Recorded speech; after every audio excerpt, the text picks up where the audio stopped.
Okay, hello everyone. Welcome to the weekly UK Sangha.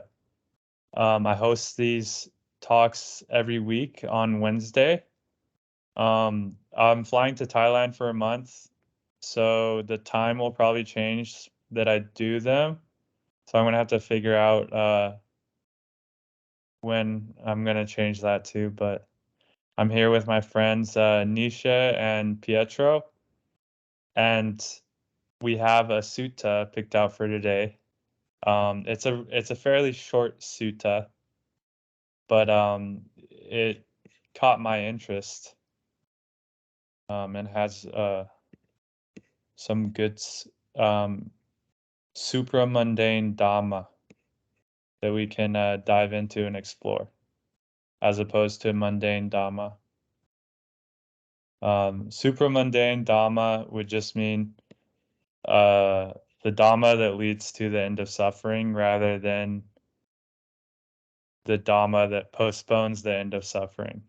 That's mundane Dhamma. So, oh, maybe next life I'll get a better rebirth or something.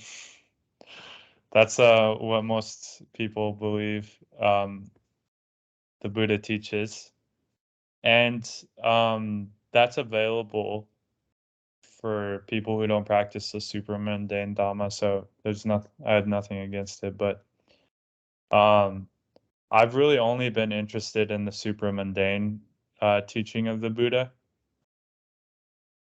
So that's normally what I talk about on my calls. But if it's too high out there, and if it doesn't resonate, that's not a problem at all. There's a lot of other Dhamma teachers out there. Okay, so this is from the Samyutta Nikaya 12.15. And I'm not going to try to pronounce the Pali title because I don't know how to pronounce Kaccanagotta Sutta. But here it goes. Dwelling at Savatthi. Oh, and this is the Tanisro Bhikkhu translation. Dwelling at Savatthi. Then Venerable Kaccanagotta approached the Blessed One, and on arrival, having bowed down, sat to one side. As he was sitting there, he said to the Blessed One, Lord, right view, right view. It is said, to what extent is there right view? Okay, so right view, it's the first item of the Eightfold Noble Path. The practice starts with right view. The entire path starts with right view. So right view is pretty important. Right view comes first. I forgot what sutta that's from, but it's a direct quote from one of the middle length discourses. Right view comes first. So the sutta is going to talk about right view. By and large, Kaccana, this world is supported by a polarity, that of existence and non-existence. But when one sees the origination of the world as it actually is with right discernment, non-existence with reference to the world does not occur to one. When one sees the cessation of the world as it actually is with right discernment, existence with reference to the world does not occur to one. Okay. So, essentially what this is trying to point to is that the practice of right view is to not hold any ontological beliefs about what reality really is, other than the direct experience of it. So when the world is there, you recognize that the world is there. And when the world goes away, so that would be the meditative experience of cessation, or you can say every night in deep sleep, the world goes away. Then you don't say that the world is there. So when one sees the cessation of the world as it actually is, with right discernment, existence with reference to the world does not occur to one. So you don't, in other words, you don't fabricate what isn't there. If things pass away, you don't claim that they're existing. If things are existing, you don't claim that they're non-existing either.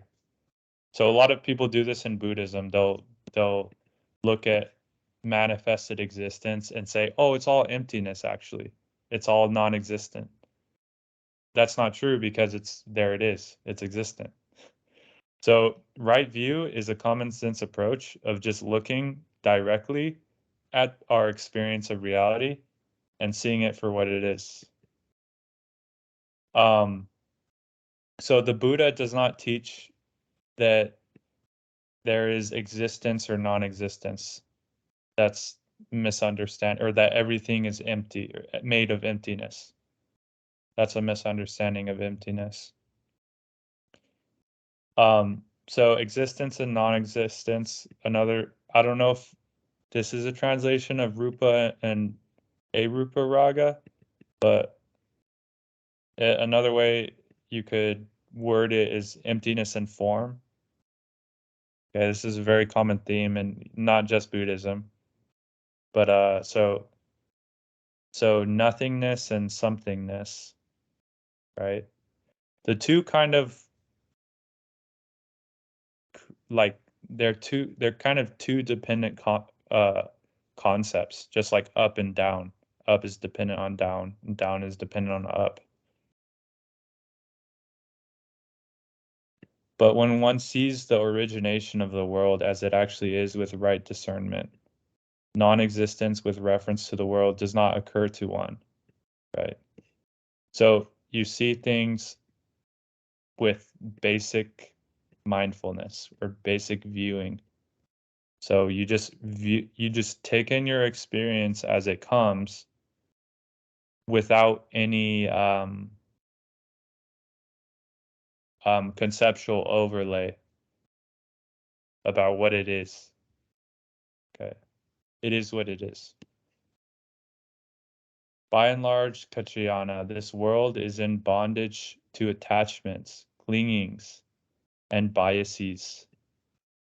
But one such as this does not get involved with or cling to these attachments, clingings and fixations of awareness, biases, or obsessions. Nor is he resolved on myself. He has no uncertainty or doubt that just stress, when arising, is arising. So stress is dukkha. Stress, when passing away, is passing away. In this, his knowledge is independent of others. It's to this extent, Kaccayana, that there is right view. Right? Okay, so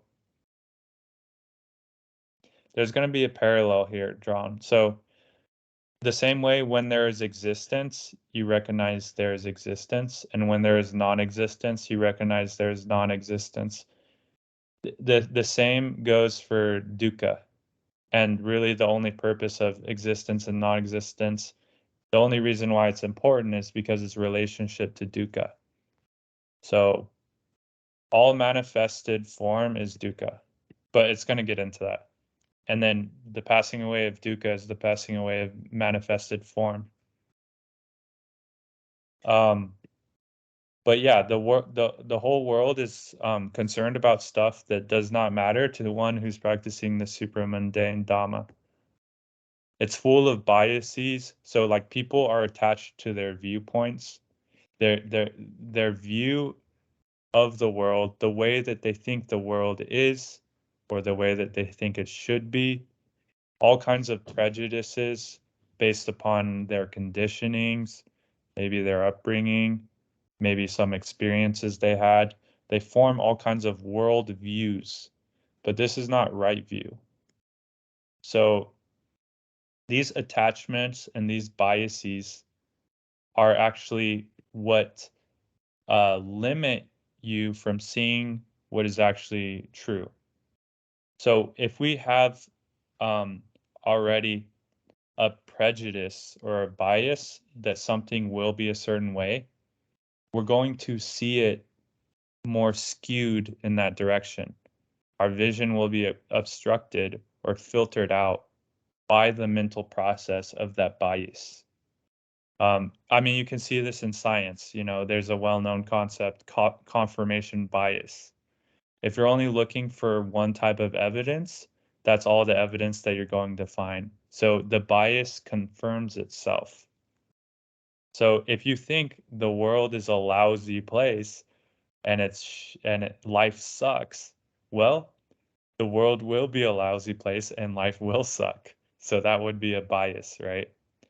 If you have the predisposition to feeling a certain way and thinking a certain way, you're going to experience more of that stuff that confirms your own mental bias.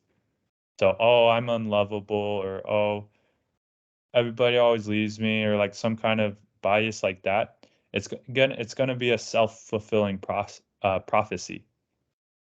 So the idea is uh, to not attach yourself to any of these biases or worldviews, and just simply see things directly for what it is, and don't guess what it's going to be. Just experience it as it happens. So in this way, you're not obsessed with yourself. You're just experiencing reality. You don't have a concept or a bias about me.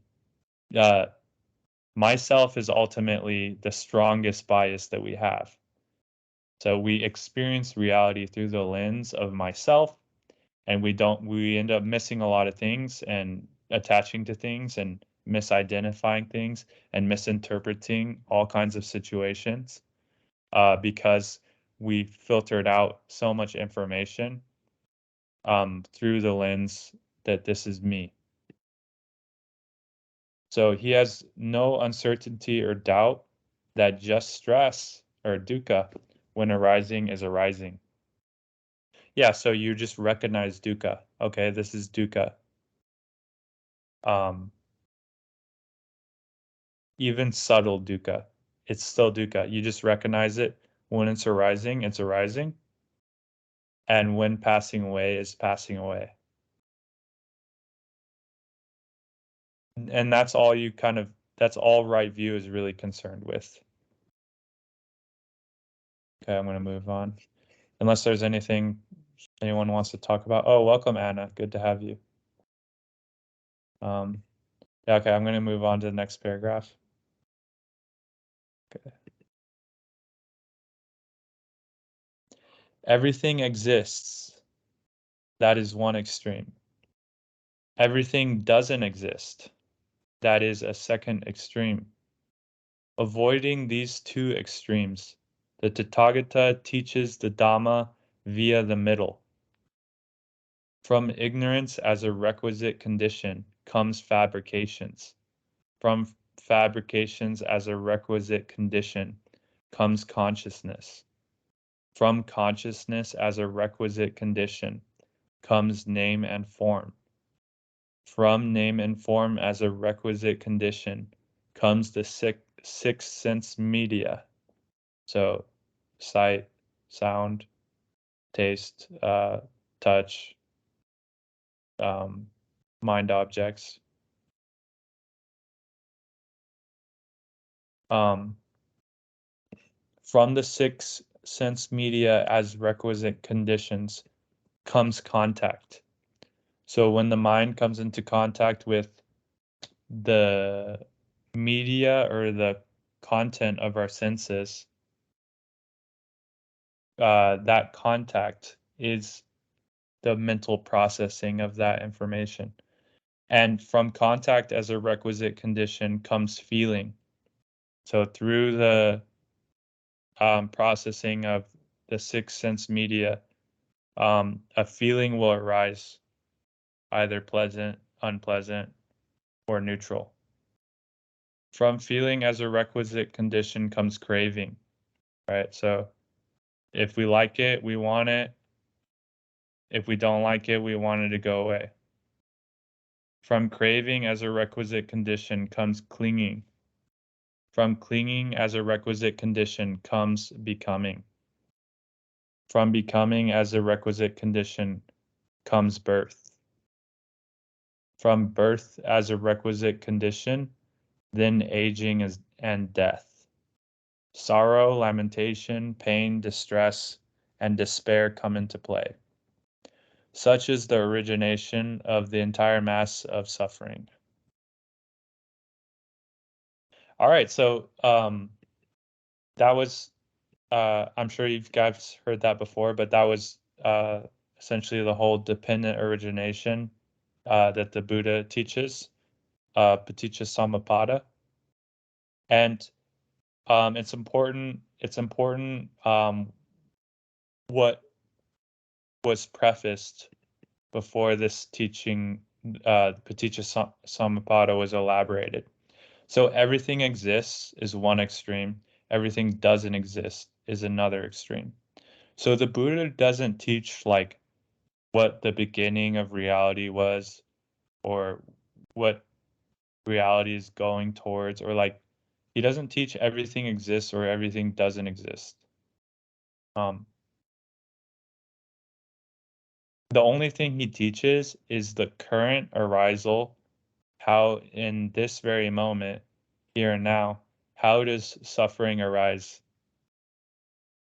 And this is the sequence of events that happens that leads to the problem of life, the problem of old age, disease, and death.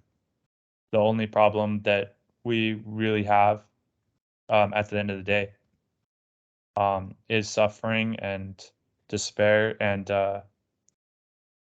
death. So these are interesting topics to us because we'd like to know what the escape from it is, right? We'd like to know how can we find deliverance from this problem? How can we find salvation, right? So we're not really concerned about is reality, is the true nature of reality made of consciousness, or like is it made of Newtonian Lego blocks, or is it made of atomic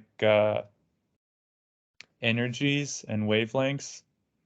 That's not really the problem here. So, I mean, you can think about that kind of stuff, but it's not going to lead to the end of suffering.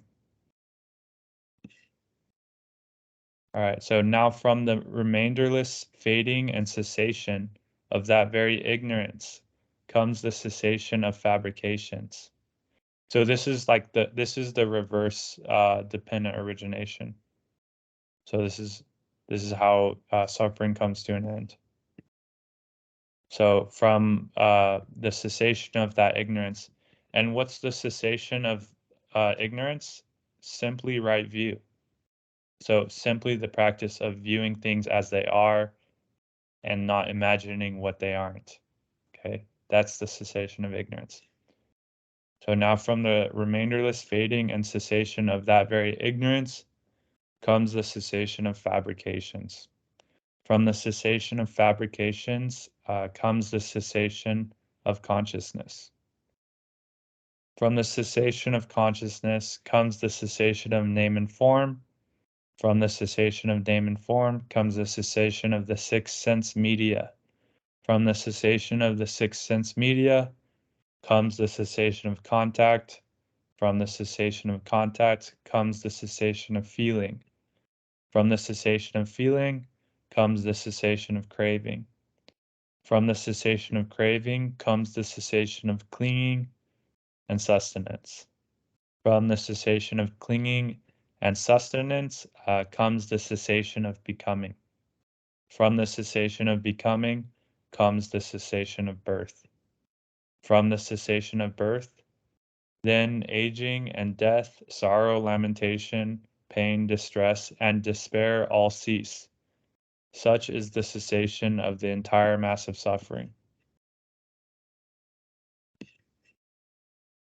All right, well, that's the end of the Sutta.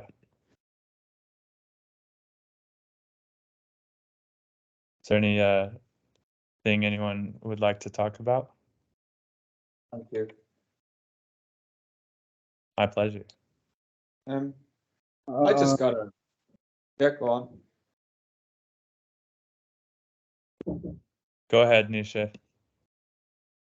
Oh, go, man. Well, I just wanted to, by the logic in that sutta, it would seemingly pose that we kind of came into this world through suffering. Would that be an accurate kind of something to deduce from all that?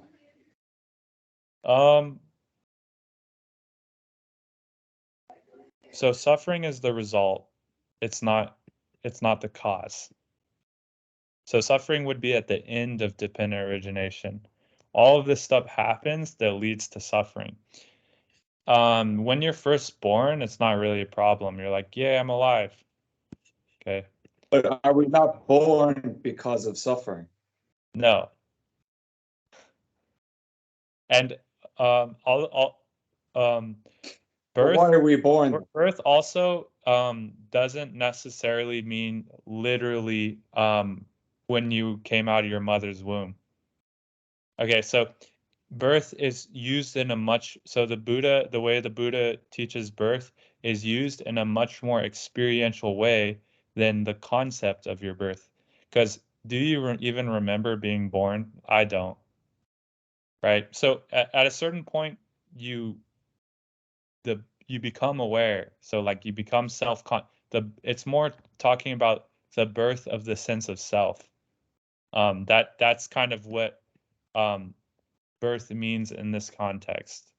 So the birth of the sense of self, right? A baby doesn't really have very much of a sense of self, like a newly born baby. All it's doing is taking in raw data. So I'm kind of going before that though, what's that? Because there was an action that led to birth, and what was that action rooted in? Like because the whole it was the like whole your parents they liked each other very much, and they had sex, and they and one of them impregnated the other. And yeah, so, but is that action like, can that action actually be rooted in craving? I suppose that's kind of my question. Can there really be selfless kind of enlightened lovemaking, or is there a rooted kind of craving in that aspect? Because I can only imagine. that's a good question. My father and stuff, Yeah. Like, Oh yeah, I mean, it kind of sounds like the whole problem of life is suffering. So therefore, we're kind of born into this world through suffering, even though it might be veiled in pleasure or whatever. right. Yeah, that's a good point. A lot of people are in that school. So a lot of Dhamma teachers would say that like all sex happens, like sex by definition is you can only have sex from craving, and that you cannot have like enlightened sex or whatever. But I don't know. I don't really have that point of view. I think sex is But just like, don't you, once you reach the state of anagami, don't you? Well, yeah, like supposedly some you have people teach you have that. no desire I don't claim anymore. So I don't claim to be anagami or reach the state of anagami. So there's nothing really I could tell you about that. Some people claim that that's the case. Whether I believe them or not is a different story. But that's just for you to decide for yourself.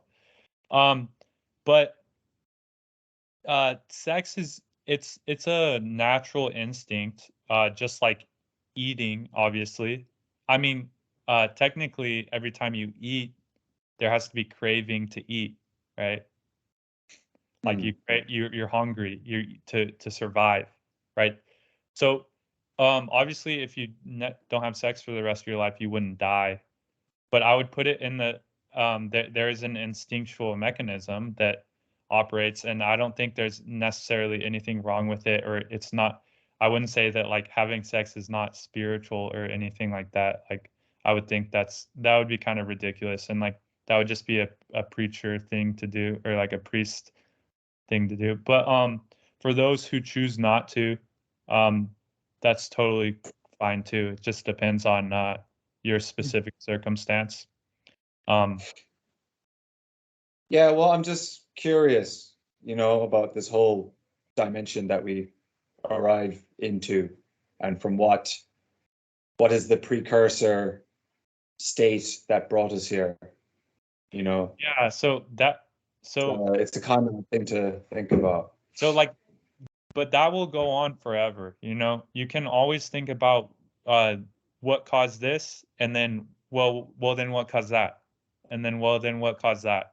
And what caused that, right? You can keep going. It's like almost an infinite regression. So that's why the Buddha's emphasizing, instead of thinking about what was the beginning of it all, because ultimately you can't know that. And then also it's not even what's causing suffering right now. Really, what the teaching is there is a sequence of events happening this very moment that's creating your suffering. That's creating all the whole mass of suffering is happening each moment like that. You're welcome, Jesus, or Jesus. Good to see you. So you're being reborn every moment. Every moment a thought arises, it has established existence, it passes away, and it dies.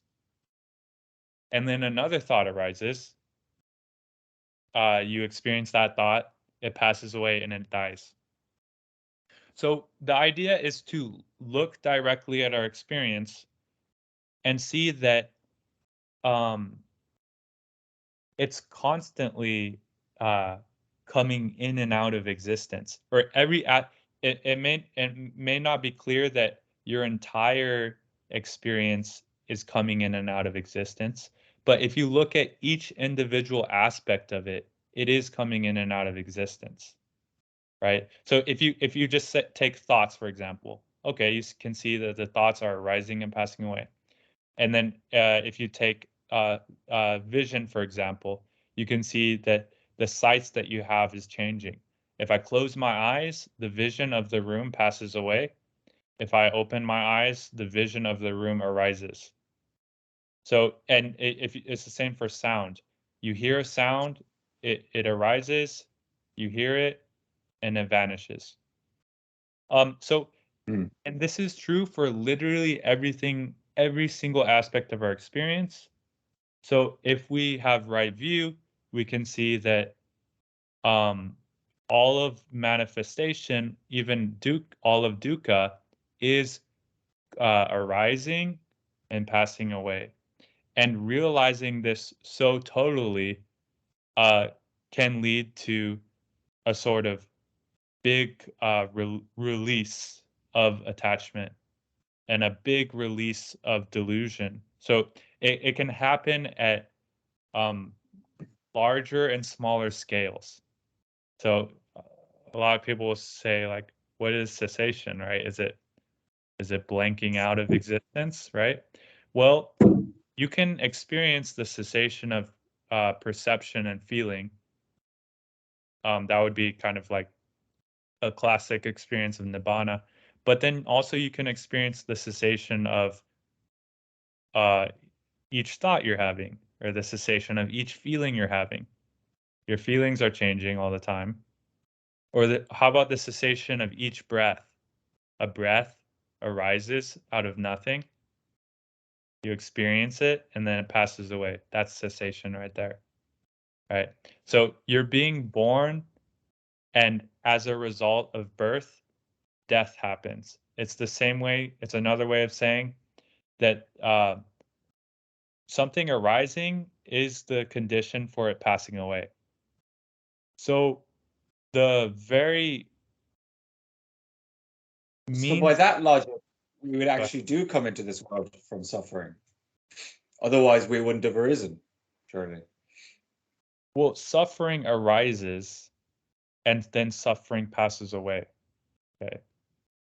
And life, the whole and problem of life is that we die, and that is the dukkha. the Right. the dukkha is the ignorance that this suffering is me or mine, rather than just Ah. arising and passing away naturally on its own. So the dukkha, ultimately, if you want to pin something down to the source of the source of all suffering, the first step of how suffering is created is ignorance. And ignorance is simply not paying attention or not seeing clearly what's really going on right now in this moment. So the Buddha is so like Nietzsche. I also had a very existential mind as well. That's very interested and curious. Where did this all come from? You know, how is there something rather than nothing? Those kind of bigger questions. I'm very interested in that kind of stuff too. But what the Buddha is doing, saying in the sutta explicitly, is he's not teaching any of that. He's not teaching any kind of um, hypothetical existential paradigms for how reality is creating, or all of his everything exists or that nothing exists. He's not trying to establish an ontological view of reality. All he's establishing is the right view that realizes in this very moment what is reality now, and that leads to the end of suffering. You see that reality right now is always changing, and there's no continuous self to be found in any of it. Therefore, it can't be satisfying to me. And then, so you can let go. You can let go and just watch. And when you let go and just watch, you'll see that things do pass away and things do vanish. And when you really see that things do really vanish on a on a on the most profound uh, scale, then that would be the total end of dukkha. And then that experience will speak for itself. There's no more questions at that point, because you realize that all your questions were really just about suffering ultimately. The only motive behind anything that we do is because we believe that it will end our suffering. The only reason why someone would want to have sex, right? The only reason why someone wants to do stuff in the world, why they want to procreate, why they want to do anything, why they want to philosophize, why they want to think about stuff, is because they believe that it'll lead to the end of their suffering. That's the motivating. Suffering is a motivating. Well, that would deduce that we are born out of suffering. If you say So that, if so all our actions are based on so a already craving and we're trying to fulfill a already saying pain. like we are born out of suffering is already from the vantage point of ignorance, because we are born out of suffering. Who is born out of suffering, right? Me. So there's a self. Instead of reality is taking place, and instead of the sixth sense media is arising, and as that is a requisite, contact is happening, my senses are being processed, that as a requisite, um, feeling is arising. You don't see that all of this process is happening impersonally, and you think that there is a me that is being born, or is a me Well, that. you could just say the dependent origination that I experience is born out of suffering, or I guess not I, or you know, the different components that are turning and spinning are born out of some sort of craving? Craving is a little further on down the line. So it's not the first step, right? The order is pretty important. I don't know. So I'm just because in the sutta it talked about the dependent origination, and right. So to me that seemed like I'm just gonna briefly a framework, of what's going on here. So ignorance as a requisite comes consciousness. From consciousness, name and form.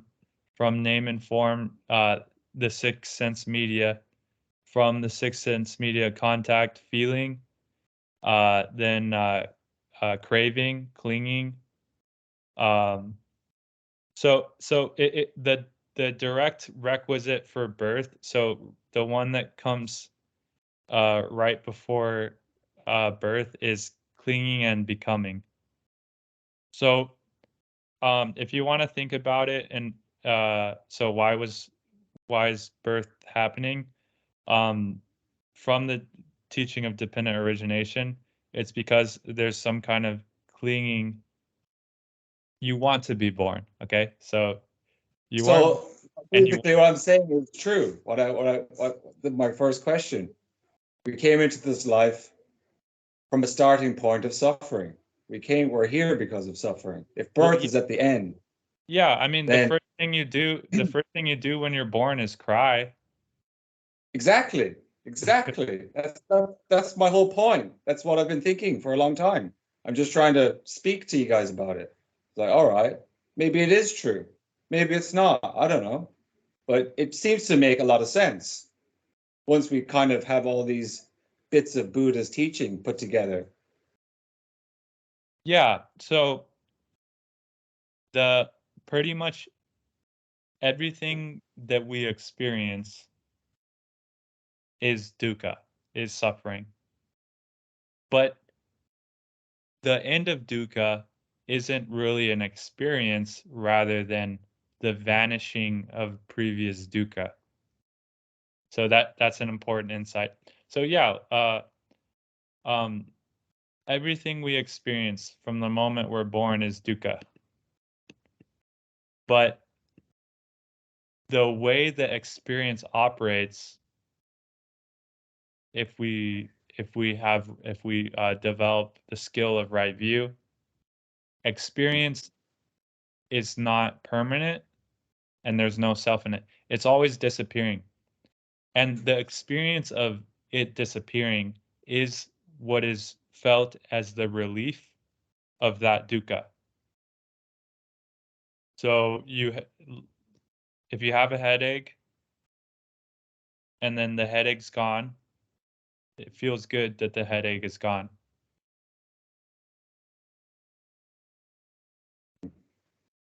Right? So the relief of, like, the experience of relief or the end of suffering is by the vanishing of the suffering that has arisen.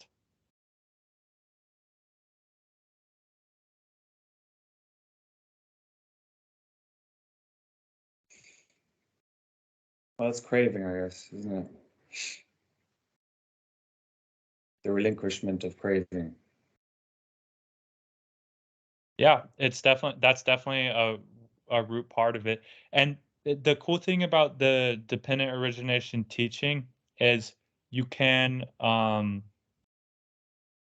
toy with it, use it as a toy at different levels of the dependent origination. So you can see things at the point of craving, or you can see things at the point of liking or not liking. And then you can like or not like something and stop it at any point. So right view can happen at any point of dependent origination.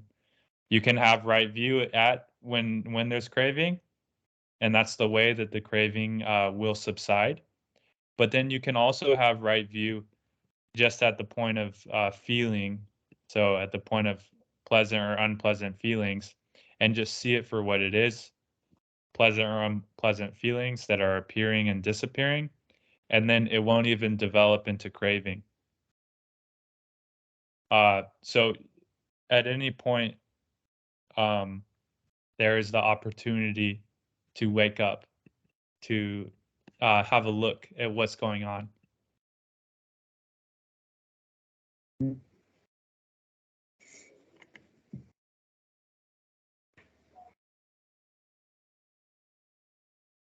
Thank you. All right, Pietro. If good to see you, brother. Is there any other questions? No? Okay, yeah, sorry. I'm probably gonna end this one short today because I have an international flight I have to catch too. I'm flying to Thailand.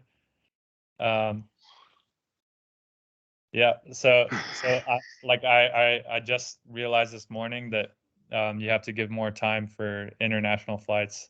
So I'm gonna head out. But thanks for coming, everyone. It was lovely to see you, and I hope that your practice goes well. Have fun in Thailand. Have a safe flight. Thank you. Thank you, brothers. Take care. Bye-bye. See you soon. Safe trip. Take care, brother. Have a safe flight. Bye-bye. Right.